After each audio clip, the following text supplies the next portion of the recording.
The stranger, who always stood still, on the corner of 5th and Bell, beneath a street lamp that buzzed even at noon and beside a crooked fire hydrant crusted with old paint stood a man no one could explain. For 12 long years he didn't move not once. Not a blink, not a twitch, not even a shiver in the dead of winter or the peak of a summer heat wave.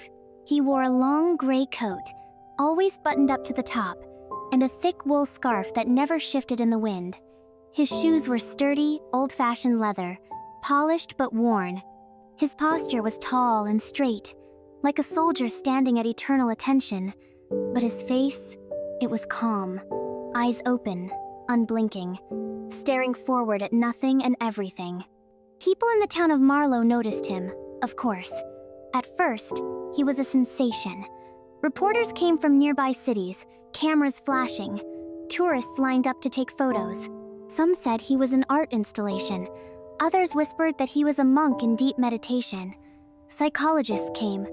A group of scientists tested his reflexes had none. He responded to no stimuli. And yet, his heart beat. His breath was faint but present. He was, unquestionably, alive. Police investigated. He had no identification, no scars, no tattoos, and no name. His fingerprints returned, no matches. They tried moving him, but when lifted, he simply returned the next day to the same spot, standing the same way. Eventually, they stopped trying. As the years passed, he became part of the town's identity. Locals called him the Still One, Stone Watcher, or simply that guy. Businesses used him as a landmark. We're just down the street from the Still Man. Kids dared each other to run up and shout in his face. Teenagers tapped him on the shoulder and ran. Nothing ever happened. He remained like a stone placed by time itself. Then people began telling stories.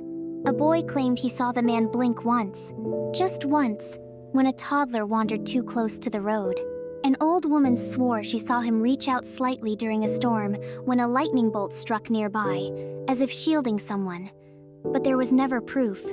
The town began to speak of him more like a legend than a man. Then, on the 1st of June ST 12 years to the day since he first appeared, something changed. It was an ordinary morning. Clouds drifted lazily across the sky, and sunlight made the pavement shimmer faintly. A city bus stalled at the light near the corner, forcing passengers out to wait for a replacement. Among them stood a tired mother and her daughter. A small girl with tangled hair, holding a stuffed bunny with one missing eye. She was quiet, fidgeting with a music box that no longer played its tune. Her grandfather had given it to her when she was a baby. It had broken the day he died. And then, before anyone noticed what had changed, the stranger blinked. The motion was subtle, but undeniable. His eyes, frozen for 12 years, closed and opened again, slow and deliberate. A gasp came from someone nearby. Phones came out. The street fell silent. The man turned his head just slightly toward the girl. And then he moved. Not just a twitch, a full step forward. People froze. The street felt like it held its breath. The man walked slowly, precisely, each footstep echoing louder than any car or voice around him. He stopped in front of the girl and knelt. From the depths of his gray coat, he pulled something small, a gleaming silver carousel music box, identical to the one in the girl's lap, but whole, untouched by time. "You dropped this," he said in a deep, quiet voice. 12 years ago. The girl's mother gasped. The girl took the music box, turning it slowly in her hands. It was hers down to the tiny inscription on the base, but it had vanished when she was a baby, lost and forgotten, until now. Before anyone could speak, the stranger stood, gave the faintest of smiles, and turned. He walked into the alley beside the old flower shop. A few people rushed after him, but when they rounded the corner, the alley was empty. He was gone, vanished. No trace, no footprints, not even the faint scent of cologne. In the days that followed, Marlow buzzed with theories. Videos of the moment went viral.